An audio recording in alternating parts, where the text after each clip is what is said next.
kind of how this all ties together back into the normal curve. All right. If we don't know the margin of error when we do something, all right, what we end up doing is we think about the normal curve and we're like, all right, well, 95% of the data falls within 2 standard deviations of the mean.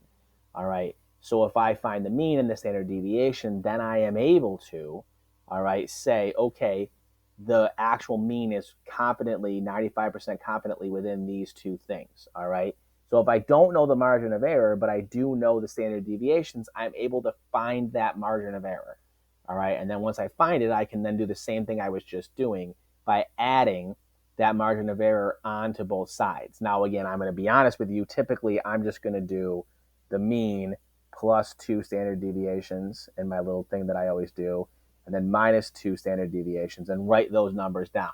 All right. Unless it specifically says to me what's the margin of error, I probably never actually write down the margin of error. So try a few of these. These are probably the most important things to be able to go down and do because they're the things that require you to do the most thinking.